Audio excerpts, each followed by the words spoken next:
कहानी की शुरुआत में हम रिग नाम के एक आदमी को देखते हैं जो अपने ट्रक से गाने सुनते हुए जा रहा होता है। दरअसल रिग अपने भाई लीन के साथ मिलकर सब्जियों की खेती करता है, जिसके लिए वो ऑर्गेनिक खाद लेकर जा रहा है। रास्ते में रिग को एक सफेद वैन दिखाई देती है जिसका एक्सीडेंट हो गया होता है, और जब रिग उस वैन के पास जाता है तो देखता है कि एक्सीडेंट में वैन के ड्राइवर की मौत हो गई है। अब ये सब देखकर वे एक बार तो डर जाता है और ना जाने क्यों ड्राइवर की डेड बॉडी को रिग अपने ट्रक में रखने लगता है। अब वो आखिर ऐसा क्यों करता है ये हमें कहानी में आगे पता चलेगा। अब रिग एक वैन को अपनी तरफ आता हुआ देखता है तो वह जल्दी से उस बॉडी को ट्रक में रखकर दरवाजा बंद कर देता है, लेकिन इस दौरान दरवाजे की वजह से ड्राइवर की अंगुलियां कट जाती है और रिग ड्राइवर की अंगुलियों को ट्रक में रखकर वहां से निकल जाता है। अब अगले सीन में हम सोफी और वीजली नाम के दो फ्रेंड्स को देखते हैं जो ट्रिप पर आए हैं, लेकिन रास्ते में गाड़ी खराब होने की वजह से ये दोनों पानी ढूंढ रहे होते हैं। गाँव के बाहर इन्हें कुछ लोगों की एक कब्र दिखाई देती है। दरअसल कुछ समय पहले गाँव में रहने वाले 6 लोग अचानक से कहीं गायब हो गए, जिनकी याद में गांव वालों ने ये कब्र बनाई होती है। सोफी वीजली को कहती है कि उसने इन लोगों के बारे में न्यूज़पेपर में पढ़ा था, लेकिन वीजली इन सब बातों पर विश्वास नहीं करता है और इन 6 लोगों के अचानक से गायब होने की बात का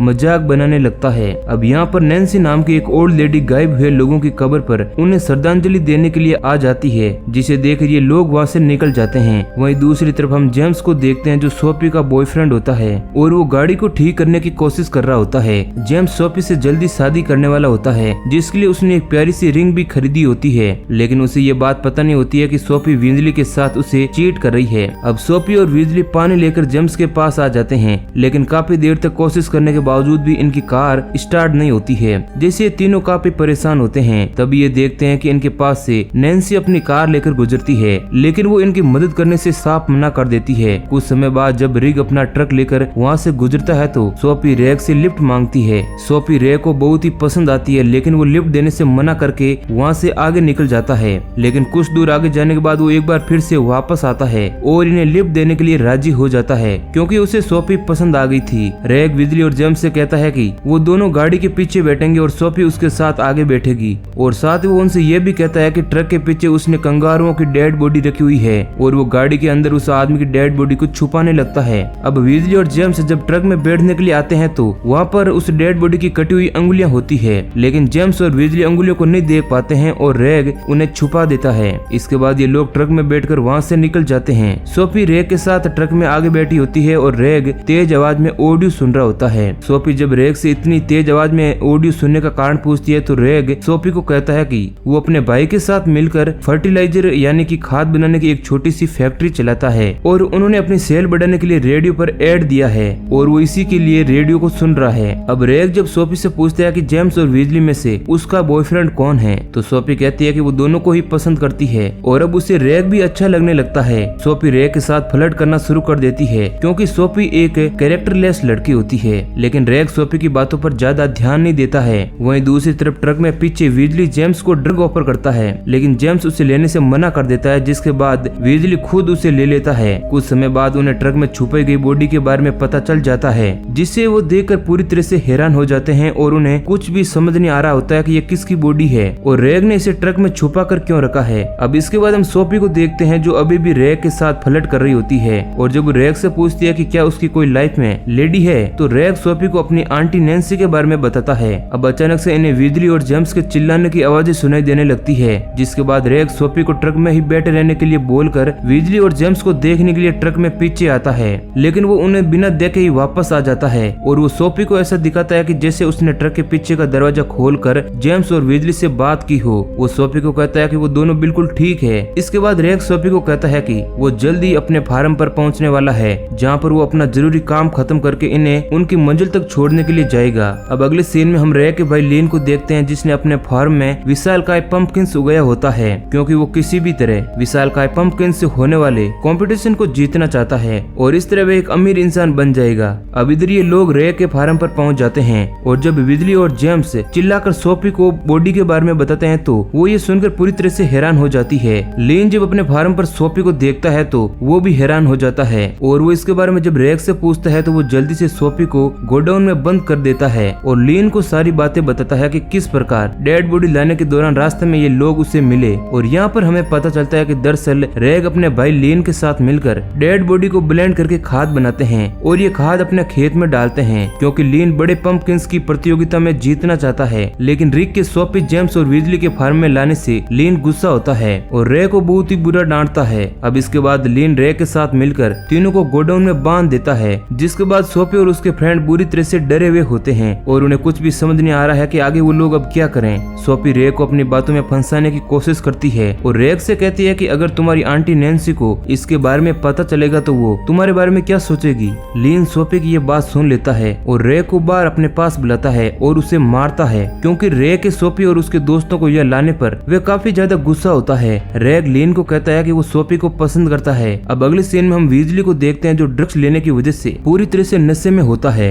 और जेम्स को अपने पास रखी हुई चाकू दिखाते हुए कहता है कि वो जब चाहे यहाँ से बाहर निकल सकता है। और बाहर अब यहाँ पर रेग और लीन उस डेड बॉडी को लेकर आ जाते हैं जिसे रेग ने रास्ते से उठाया था। वीजली उन्हें देखकर जोर जोर से चिल्लाने लगता है, लेकिन वो वीजली के पास पड़ी चाकू को नहीं देख पाते हैं और लीन अपने छोटे भाई को सभी के मुंह पर टेप लगाने के लिए कहता है, क्योंकि वो वीजली के चिल्लाने से डिस्टर्ब हो रहा होता है। लीन की बात सुनकर रेग सभी के मुंह पर टेप लगा देता है, लेकिन वो सोफी के मुंह पर हल्के से टेप लगाता है क्योंकि वो कहीं न कहीं सोफी को पसंद करता है। इसके बाद रेग और लीन डेड बॉडी को ब्लेंड करने के लिए उसके सारे कपड़े उतारकर उसे उल्टा लटका देते हैं, लेकिन इसी दौरान वीजली का चाकू लीन और रेग के सामने आ जाता है। लेकिन इससे पहले कि वो उसे देख पाते, चाकू लीन के पैर से लगकर जेम्स के पास आ जाता है और जब जेम्स चाकू को अपने पैरों की मदद से वीजली की तरफ फेंकता है तो गलती से चाकू वीजली के पैर में लग जाती है, लेकिन इससे उसको कोई फर्क नहीं पड़ता है क्योंकि वो नशे की हालत में होता है। अब लीन और रेग जब उस बॉडी को ब्लेंड करके खाद बनाने वाले होते हैं कि तभी वो आदमी होश में आ जाता है। यह हमें पता चलता है कि वो अभी भी जिंदा होता है। अब ये देखकर रेग अपने भाई लीन को उस आदमी को छोड़ने के लिए कहता है, लेकिन लीन रेग की बात नहीं मानता है और उस आदमी को जिंदा ही ब्लेंड कर देता है, क्योंकि वो किसी भी तरह से इंसानी बॉडी से बनी खाद को अपने सब्जियों के खेत में डालकर उस कंपटीशन को जीतना चाहता है। अब लीन को खाद बनाने के लिए एक और डेड बॉडी की जरूरत होती है, जिसके लिए वो सोफी को चेक करने लगता है, लेकिन रेग लीन को ऐसा करने से मना करता है और उसे समझाता है कि क्यों न वो पहले जेम्स को ब्लेंड करके खाद बनाए। अब लीन यहाँ पर रेग की बात मान लेता है, जिसके बाद ये जेम्स को ब्लेंड करने के लिए उसे बांध कर लटका देते हैं, लेकिन इसी मौके का फायदा उठाकर वीजली चाकू की मदद से अपनी रस्सियां खोलकर रेग की ट्रक लेकर वहाँ से भाग जाता है। हालांकि रेग उसे रोकने की पूरी कोशिश करता है, लेकिन इसका कोई भी फायदा नहीं होता है। लीन ये सब देखकर दुखी होता है और रेग को इसके लिए डांटता है, जिसके बाद वो अपनी कार में बैठकर वीजली को पकड़ने के लिए निकल पड़ता है। अब रेग जब वापस से गोडाउन में आता है तो सोफी इशारे से रेग को अपने मुंह पर लगी टेप को हटाने के लिए कहती है और जब रेग सोफी की बात मानकर टेप हटा देता है तो सोफी रेग को अपनी मीठी मीठी बातों में फंसाने की कोशिश करने लगती है, लेकिन जल्दी रेग समझ आता है कि सोफी उसे धोखा देना चाहती है, क्योंकि उसने पहले भी वीजली के साथ मिलकर अपने बॉयफ्रेंड जेम्स को धोखा दिया था और अब अचानक से वो उसे पसंद करने लगी है। जेम्स जब ये सब सुनता है तो उसे बहुत दुख होता है। वहीं दूसरी तरफ वीजली ट्रक लेकर उस गाँव में पहुँच जाता है, जहाँ पर नशे में होने की वजह से उसे सब कुछ अजीब तरह से दिख रहा होता है। अब यहाँ पर लीन भी आ जाता है, लेकिन इससे पहले कि वो उसे पकड़ पाता, वीजली किसी तरह लीन को घायल करके वहाँ से निकल जाता है। लेकिन जब वो ट्रक के पास पहुँचता है तो देखता है कि उसमें की नहीं है, जिसकी वजह से वीजली को एक बार फिर से लीन के पास आना पड़ता है, लेकिन इस बार लीन वीजली को घायल करके उसे बंदी बना लेता है। अब अगले सीन में हम जेम्स को देखते हैं जो सोफी के धोखा देने की वजह से काफी दुखी होता है और जब वो सोफी को इसके बारे में पूछता है तो सोफी उससे कहती है कि उसे जेम्स बिल्कुल भी अच्छा नहीं लगता है, बल्कि उससे अच्छा तो वीजली है जो दिखने में काफी कूल है। इधर जब लीन वीजली को जख्मी करके उसे अपनी कार में डालकर ला रहा होता है तो रास्ते में उसे एक पुलिस ऑफिसर मिलता है जो लीन का ही दोस्त होता है, लेकिन उसे लीन के ऊपर शक होता है कि जरूर लीन उससे कुछ छिपा रहा है। और जब वो लीन से ऐसे ही सड़क पर अपनी कार से घूमने का कारण पूछता है तो लीन बताता है कि वो सिर्फ कंगारुओं की डेड बॉडी ले जा रहा था। तभी अचानक से पुलिस ऑफिसर को किसी के चिल्लाने की आवाज सुनाई देती है और जब वो लीन से उसकी कार की डिग्गी खुलवाता है तो उसमें वीजली होता है। वीजली की हालत देखकर पुलिस ऑफिसर उसे समझाता है कि वो उसे बचा लेगा, लेकिन वो गलत होता है क्योंकि लीन पुलिस ऑफिसर को शूट करके उसे वहीं पर मार गिराता है। अगले सीन में हम रे को देखते हैं जो सोफी से अपने मिसबिहेव के लिए माफी मांगता है और सोफी को विश्वास दिलाता है कि वो चिंता ना करें, वो कैसे भी करके उसे अपने भाई लीन से बचा लेगा। इधर लीन जब वीजली को लेकर वापस आता है तो देखता है कि जिस पंपकिन को उसने इंसानी खाद से बड़ा किया होता है वो टूट गया है, जिसके बाद लीन बहुत ही गुस्से में आ जाता है तभी वहाँ पर रैग आ जाता है जो लीन से कहता है कि उसी ने पंपकिन तोड़े हैं, जिस बात पर गुस्सा होकर लीन रैग को बहुत ही बुरी तरह से मारता है और कार के पास आकर उसे कार की डिग्गी खोलने के लिए कहता है। लीन के कहने पर रैग जैसे ही कार की डिग्गी खोलता है, बिजली गन से लीन और रैग के ऊपर फायरिंग करना शुरू कर देता है, क्योंकि उसने पुलिस ऑफिसर की गन अपने पास रख ली थी। इस फायरिंग में एक गोली रैग के हाथ पर लग जाती है। तभी ये देखते हैं कि उनकी आंटी नैन्सी उन्हीं की तरफ आ रही होती है, जिसकी वजह से लीन रैग को जबरदस्ती बिजली के साथ कार की डिग्गी में बंद कर देता है, ताकि आंटी नैन्सी को इसके बारे में कुछ भी पता न चले।